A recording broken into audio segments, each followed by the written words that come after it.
What happens when you tax billionaires at 90%? You know, Secession, the TV show, is over. By the way, if you want to discuss Secession, Louise and I watched the whole series, thought it was absolutely brilliant. Anyhow, Secession is over, but the spoiled, entitled billionaire man-children still, you know, very much with us, running social media companies, owning newspapers and television networks, funding politicians and judges, you know, who then keep their taxes low and the regulations minimal. America's billionaires pay an average income tax rate of 3.1%. Are you paying 3.1%? I'm willing to bet it's not the case, unless you happen to be a billionaire or, you know, worth $500, $600, $700 million. What has that brought us? That has made America the most unequal society in the developed world. Nobody's even close. And the last time we had such severe poverty, and we have a homelessness epidemic here in America. I mean, it's not just people are poor, people are literally sleeping on streets. We not only have massive poverty in the United States, we also have insane wealth. 3 men in the United States own more wealth than the bottom half of America, of all Americans, 160 million Americans. 3 men own more wealth than all of them. We read about roving gangs doing smash and grabs in Nordstrom and Home Depot. You got in red states, our schools are falling apart because they're redirecting money to vouchers to pay for all-white Christian academies. Gun violence is plaguing our nation, particularly in red states, real high homicide rates in red states. Homelessness is stalking city dwellers at every turn.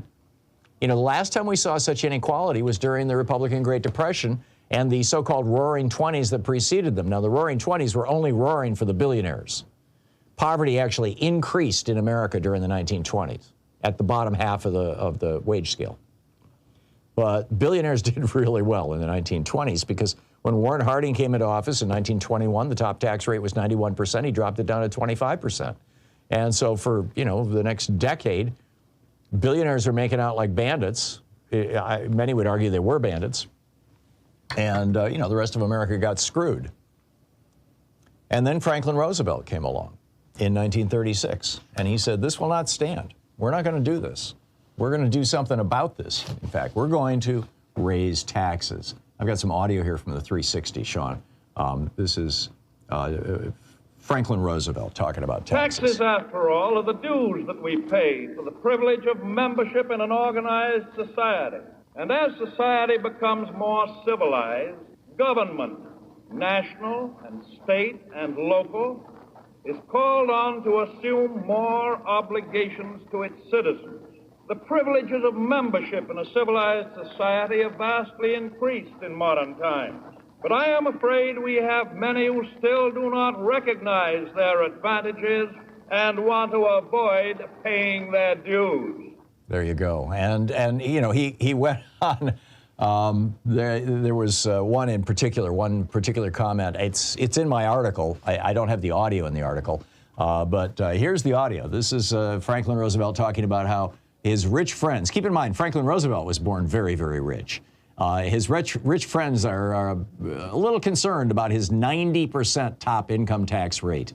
A number of my friends who belong in the very high upper brackets have suggested to me on several occasions of late that if I am re-elected president, they will have to move to some other nation because of high taxes here. Now, I will miss them very much. So, anyhow, what happened when FDR raised the tax rate to 91%, to 90% on the billionaires of his day, you know, in today's dollars? Well, what happened was we saw the American middle class go from about 20% of Americans to over 2/3 of Americans by 1981 when Reagan came into office. We saw poverty collapse. We saw old age poverty pretty much go away because of Social Security that he got us in 1935.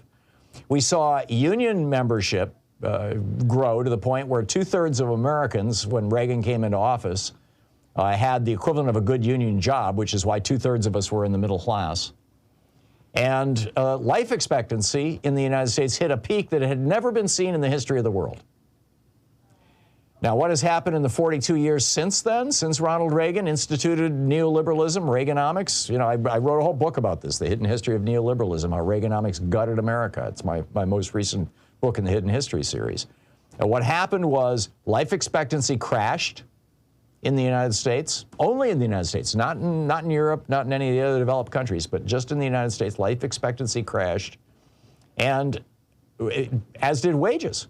The middle class has gone from 2/3 of us to 45% of us, and now it takes 2 jobs to maintain a middle class lifestyle instead of just the one you could do when Jimmy Carter was president, you know, before Reagan.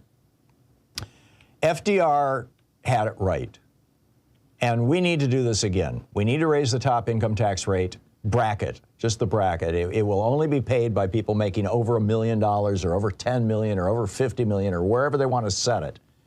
When FDR set the top bracket, the top 90% bracket, he set that at above $50,000. Now, $50,000 back in 1932 was the equivalent of $1,100,000 today in annual income. So, yeah, 90% income tax on income over $1.1 million. That's what he did. And what did it do? It rescued America.